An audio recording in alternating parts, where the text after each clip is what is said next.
اب اداس پھرتے ہو نیو یارک کی شاموں میں، اب اداس پھرتے ہو نیو یارک کی شاموں میں، اس طرح تو ہوتا ہے اس طرح کے کاموں میں۔ جب آپ ایک اتنے انڈیپینڈنٹ اور اتنے پالشڈ جرنلسٹ اور اتنے ویل انفارمڈ جرنلسٹ کے پاس جائیں گے انٹرویو دینے کے لیے، تو بھائی پھر یہ تو ہوگا۔ آپ کو چاہیے، دیکھیے خواجہ آصف صاحب سے میں کہوں گا کہ آپ صرف ان جرنلسٹ کے پاس جائیں انٹرویو دینے کے لیے جنہیں قائد اعظم سے محبت ہو۔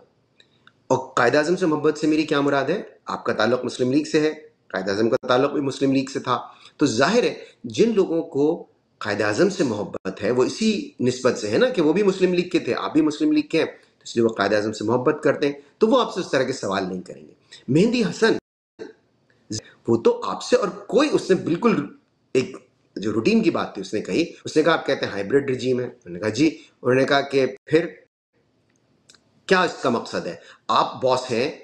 چیف آف آرمی اسٹاف کے، یا وہ آپ کے باس ہیں؟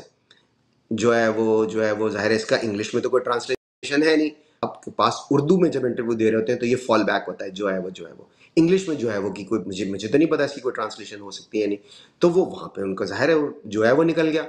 پھر مہدی حسن نے ظاہر ہے پکڑ لیا ان کو، پھر انہوں نے کہا کہ جی امریکہ میں تو یہ ہو سکتا ہے، تو انہوں نے کہا امریکہ کا نظام الگ ہے، اس نے کہا اس کو جمہوریت کہتے ہیں۔